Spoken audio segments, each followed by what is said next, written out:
Okay, today we're going to pull back the curtain on a little secret that separates really powerful writing from, well, the kind that just puts you to sleep.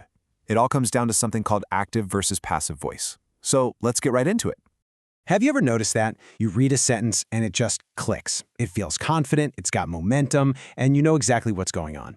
Well, more often than not, the secret behind that punch is a really simple structure. Take a look at this. Subject, verb, object. Ram did the thing. It's so direct, it's crystal clear, and you know exactly who's driving the action. But what happens when we flip that whole idea on its head? Yeah, you know the feeling. You're reading something, and it just feels a little clunky, maybe a bit stuffy, and the energy just kind of fizzles out. You can have the exact same information, but presented in a way that feels, for lack of a better word, passive. See the difference there? All of a sudden, the focus shifts. It's not about the person doing the action anymore, it's about the thing that received it. It just feels more distant, a little less direct. And understanding this tiny shift is the absolute key to mastering your own writing. So, there's our game plan. First, we'll talk about what voice even is. Then, we'll put active and passive in the ring, head to head. I'm going to give you a simple toolkit so you can switch between them, and then we'll get into the strategy of when to choose one over the other. And finally, we'll wrap up with the one golden rule you have to remember. All right, first up, let's talk about the power of voice. And no, I'm not talking about how you sound when you speak. This is about the hidden engine that's running inside every single sentence you write. So here's the big idea. Voice is all about the relationship between your subject and your verb.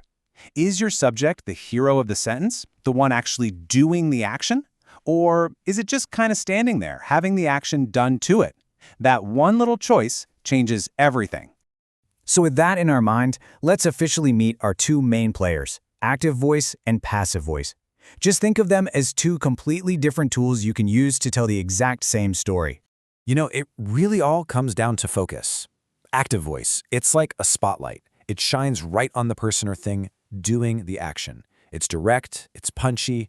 Passive voice, on the other hand, puts the spotlight on the action itself or the end result. And that's exactly why it can feel more formal or even a bit academic. Okay, enough theory. Let's get to the practical stuff. How do you actually flip a sentence from one voice to the other? It's time to open up the conversion toolkit. It's actually a pretty simple three-step recipe. First, you find your key ingredients, the subject, the verb, and the object. Second, you just swap the positions of the subject and object. And third, now this is the magic step, you change the verb. You're going to use a form of the verb to be plus something called the past participle. Let's see it in action.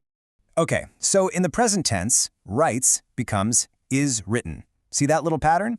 The verb to be, in this case, is, matches the present tense, and the main verb, write, becomes written. Now let's try it in the past tense. Wrote becomes was written. It's the same deal. The be verb, this time was, matches the original past tense.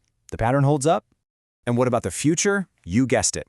Will write becomes will be written. You're seeing the pattern now, right? It is always some form of to be plus that past participle, no matter what tense you're in. So now you know how to change the voice. But the much bigger question is, why would you? This is really important. It is not about active being good and passive being bad. It's all about strategy. It's about your intent. Passive voice can actually be your best friend in certain situations, like when you don't know who did the action or when it's just not important. It's also perfect for sounding objective and formal. Think about a scientific report. The experiment was conducted. The focus there is on the experiment, not on the person in the lab coat who did it. So when should you steer clear? Well, you want to avoid it when it starts making your writing a tangled, confusing mess, or when it feels like you're trying to hide who's responsible for something. And for sure, you want to avoid it when you're aiming for a clear, direct, and energetic tone. For that, active voice is almost always your best bet. Notice what's missing here. In the sentence, the window was broken, we have no idea who broke it. This is one of the most powerful, and let's be honest, sometimes sneaky, uses of the passive voice. You can leave out the doer completely, either because you don't know who it was, or maybe because you don't want to say. We have covered a lot of ground, so let's boil everything down to the one single rule that you absolutely have to remember.